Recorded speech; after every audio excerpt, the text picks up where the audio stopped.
அனைவருக்கும் வணக்கம். இந்த பதிவில் அமெரிக்காவில் இந்திய வம்சாவளி வழியினர் இந்தியாவிலிருந்து அமெரிக்காவுக்கு சென்ற ஓர் இந்தியர் அங்கே இருக்கக்கூடிய ஒரு அப்யூஸ் கேஸில் மாட்டிட்டு போலீஸ்கிட்ட எப்படி மாட்டினார் என்பதை பற்றிய இந்த தகவல் தான் இந்த பதிவு. ஸ்கிப் பண்ணாமல் பாருங்கள்.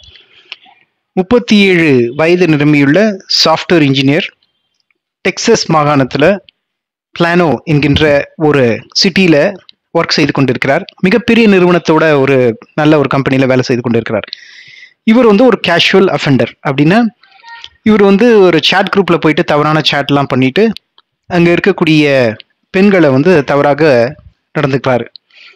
இதில் என்ன இந்த கேஸ் மாட்டிக்கிட்டாருன்னு பார்த்தீங்கன்னா, சம்பவம் நடக்க இருந்த அந்த நாளன்று இவர் அந்த பெண்ணுடைய வீட்டுக்கு போயிருக்கிறார். இதில் என்னன்னு பார்த்தீங்கன்னா, அந்த பெண் 18 வயதுக்கு உட்பட்டவர். மற்ற நாடுகள் அமெரிக்காவில் 18 வயதுக்கு கீழே இருக்கக்கூடிய பெண்களோடு நட்பு கொள்வதற்கான சில சட்டத்திட்டங்கள் இருக்கின்றன. அதை தகாத உறவுக்காக இவர் முயற்சி செய்திருக்கிறார். இது அவருக்கு சேட்டில் செய்த பதிவு அத்தனையுமே ரெக்கார்டில் வந்திருக்கு. அந்த கோட் போட்டு நிற்கிறார் பாருங்க, அவர் தான் அந்த சேட் குரூப்பை அந்த டேட்டாலாம் எடுத்திருக்கிறாரு. அந்த பொண்ணு ரிப்போர்ட் பண்ணியிருக்காங்க, சின்ன பொண்ணு. அந்த 18 வயதுக்கு அந்த பெண்ணுடைய வயது 15 என்பது தான் திடுக்கிடும் தகவல்.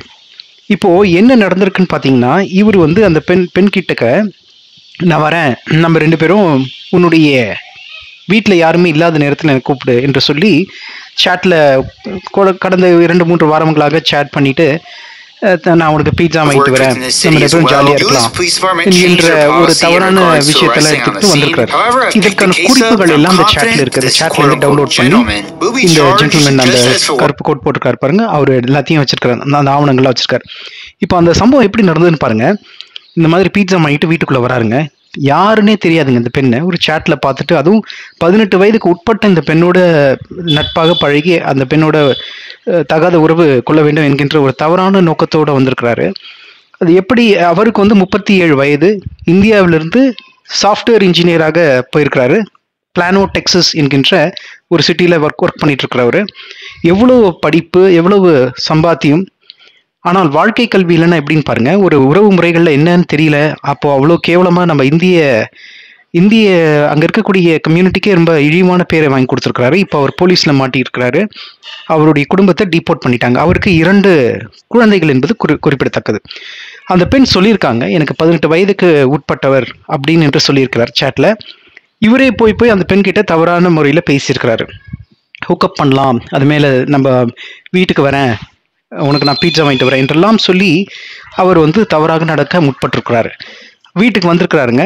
நீங்கள் ஸ்குவிட் கேம்லாம் பார்ப்பீங்கன்னா அவங்களும் கேஷுவலாக பேசுகிறாங்க. அந்த பெண் ஏற்கனவே ரிப்போர்ட் பண்ணிட்டாங்க. கம்ப்ளைண்ட் பண்ணுற அந்த 2 நாட்களுக்குள்ளாவே எல்லா சேட்டோடைய மெசேஜஸ்லாம் எடுத்து அவங்க பதிவு பண்ணிட்டாங்க. எல்லாம் பிரிண்ட் பண்ணி அவர் மேலே ஒரு கேஸ் போட்டுட்டு போலீஸை வரவழைக்கிறதுக்கு எல்லா ஏற்பாடும் பண்ணிட்டாங்க. இந்த வீட்டில் சுற்றி ஒரு கேமராவும் பொருத்தி இருக்கிறாங்க. அந்த நண்பர் ஒருத்தர் கோர்ட்டில் பார்த்தீங்க, இவர் தான் அந்த வெப்சைட்டுடைய ஓனர். அவர் எல்லாத்துக்கும் பிரிண்டட் டாக்குமெண்ட்ஸ்லாம் கொண்டு வச்சிருக்கிறாரு, இவர் என்னெல்லாம் பேசினா என்று சொல்லி.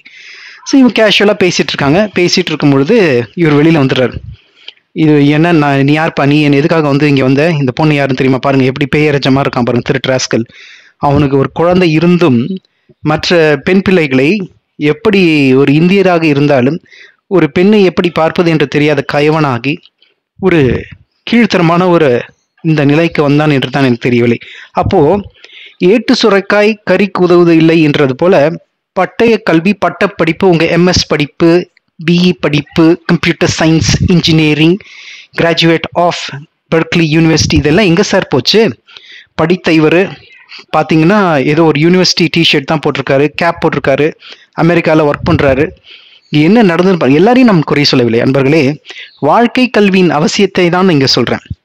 எல்லாம் தெரிஞ்சு கடைசியில் உங்களுக்கு தண்ணியில் நீச்சல் அடிக்க தெரியலன்னா நீங்கள் இறந்து தான் போவீங்க. அதே மாதிரி இந்த இளைஞர் 37 வயது நிரம்பியுள்ள இளைஞர், டேலஸில் ஒர்க் பண்ணிட்டு இருக்கக்கூடிய இந்த இளைஞர் நம்ம நாட்டை சேர்ந்தவர், நம்ம நாட்டில் பிறந்து வளர்ந்தவர், கலாச்சாரத்தில் உரியவர்.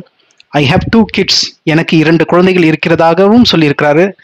இப்போது அந்த பெண்ணுடைய வீட்டில் இக்கட்டான சூழ்நிலையில் மாட்டியிருக்கிறார். இதை கொஞ்சம் நினைத்து பாருங்கள். அப்போ அவனுக்கு என்ன கல்வி போதிச்சிருக்கு, என்ன கலாச்சாரம் போதிச்சிருக்கு, என்ன ஒரு இந்திய கலாச்சாரம் போதிச்சிருக்கு?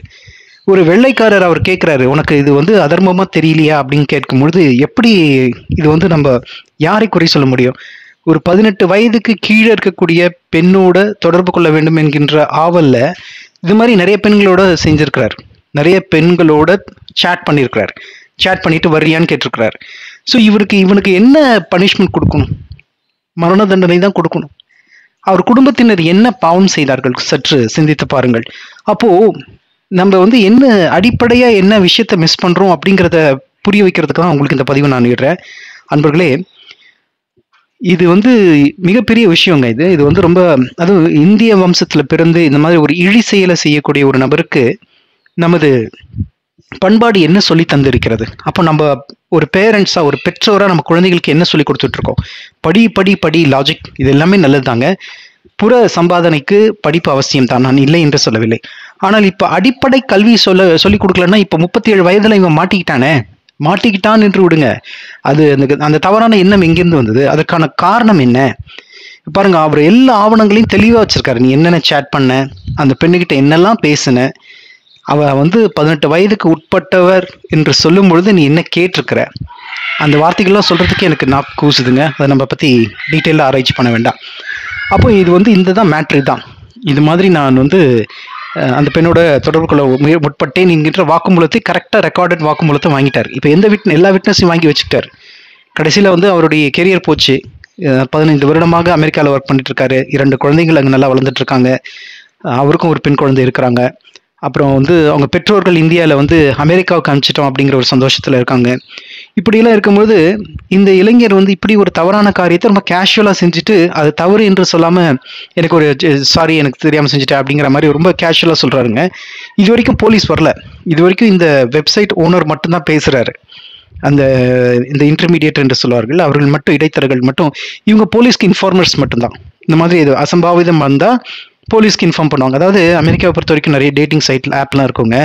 அந்த டேட்டிங் சைட்டில் வந்து பெரியவர்களோட பேசலாம். 18 வயதுக்கு மேற்பட்டவர்கள் அவர்களுக்கு பிடித்தவர்களோட பேசலாம். எந்த விதமான அபியூசிவ் வார்த்தை இல்லாமல் அவங்க சேட் பண்ணலாம். அது வந்து டேட்டிங் சைட்ஸில் இருக்கக்கூடியது ஒரு மிக சாதாரண விஷயம் அமெரிக்காவில். ஆனால் இவர் செய்த தப்பு என்னன்னு பார்த்தீங்கன்னா, தன் வயது 37, இவர் வந்து ஒரு 18 வயதுக்கு உட்பட்ட ஒரு குழந்தையோட இவர் வந்து தகாத முறையில் நடந்துக்க முற்பட்டிருக்கிறாரு. அதுதான் இவர் மேலே வைத்த குற்றச்சாட்டு. கையும் களவுமாக பிடிபட்டு விட்டார். இப்போ வந்து இதை கேமராலாம் வச்சு இவருக்கு வாக்குமூலம் எல்லாத்தையும் வாங்கிட்டாங்க. இப்போ அமெரிக்காவோட சட்டத்தின்படி ஆயுள் தண்டனையோ இல்லை மரண தண்டனையோ இல்லை 10 வருட கடுங்காவலோ கோர்ட்டில் வழக்குக்கு வரும். இவர் தரப்புல வந்து இவருடைய வக்கீல் வந்து ஆஜர் ஆவாங்க. மேபி பை மிஸ்டேக் அப்படின்னு சொல்லுவாங்க. பட் ஆனால் இது வந்து ஒரு சாதாரண மிஸ்டேக் என்று அவர்கள் எடுத்துக்கொள்ள மாட்டார்கள். மைனர் என்று குறிப்பிட்டிருக்க 18 வயதுக்கு உட்பட்டவர்கள் மைனர் என்று குறிப்பிடுவது வழக்கம். மைனரை வந்து இவர் வந்து செடியூஸ் பண்ணியிருக்காரு அப்படிங்கிற ஒரு வழக்கில் இப்போ கோர்ட்டு இவரை வந்து ஜெயிலில் வச்சிருக்குது, டாலஸ் கோர்ட்டில். ஆல்மோஸ்ட் இவர் வந்து வாழ்க்கை பூரா ஜெயிலில் தான் இருப்பாருன்னு நான் நினைக்கிறேன். ஏன்னா அந்த அஃபென்ஸ் நடக்கலை, அதுக்கு முன்னாடி வந்து தடுத்து விட்டார்கள். அதனால வந்து இவருக்கு வந்து தூக்கு தண்டனை இருக்காது. ஒரு குறைந்தபட்சம் 10 வருடங்கள் கடுங்காவல் இருக்கும் என்று அந்த நாட்டுடைய சட்டத்திட்டங்களுக்கு உட்பட்டு இருக்கும். பாருங்க, எப்படி பேய் எறிஞ்ச மாதிரி அந்த டாக்குமெண்ட்டை பார்க்குறாரு. இல்லையே, நான் ஒன்றும் செய்யலையே அப்படின்லாம் இவ்வளோ முயற்சி செய்து அந்த தப்பை மறைக்கிறாரு.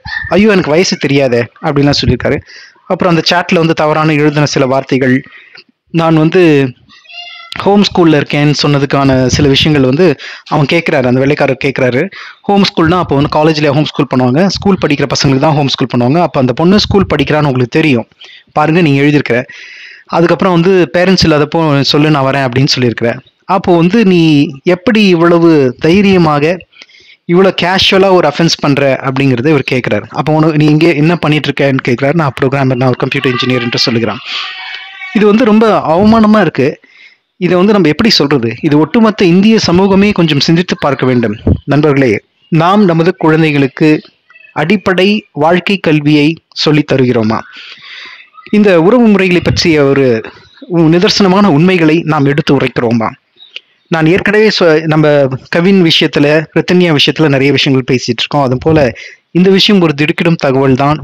இது வந்து எப்படி இது போன்ற ஒரு குற்றவியல் இருந்து மக்களை மீட்க வேண்டும் என்பது என்னுடைய சிந்தனை. தயவு செய்து அடிப்படை சில விஷயங்களை உங்க பசங்களுக்கு சின்ன வயசுல சொல்லிக் கொடுங்க. தியான பயிற்சிகள், நமது பாரம்பரிய கலை, மூச்சு பயிற்சி, பிராணாயாமம், சில ஸ்லோகம் இதெல்லாம் சொல்லிக் கொடுக்கும் பொழுது மனம் வந்து சற்று நிதானித்து பார்க்கக்கூடிய ஒரு அறிவு கிடைக்கும். இப்போ இந்த அன்பருடைய வாழ்க்கை முடிஞ்சிருச்சு இல்லைங்களா? இவர் 37 வருடம் வயதில் என்ன வாழ்ந்திருக்கிறாரு? பணம் பணம் அதை ஓடி இருக்கீங்க, சரி அது ஒரு பக்கம் இருக்கட்டும், தவறில்லை. அப்போது வாழ்க்கை கல்வி என்ன கற்றுருக்கிறாரு?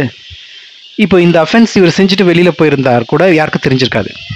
இப்போது இந்த பெண் வந்து இவனை கரெக்டாக பிடிச்சதுனால இவனுடைய கதை வெளியில் வந்துருச்சு. இந்தியா போல் அமெரிக்காவில் போலீஸ்க்கெல்லாம் வந்து பணம் கொடுத்து வர முடியாதுங்க. அங்கே சில கான்ஸ்பிரசி இருக்கும், பட் ஆனால் போலீஸ் ஸ்டேஷன் ஜட்ஜ்மெண்ட் இதெல்லாம் வந்து விலைக்கு வாங்க முடியாது.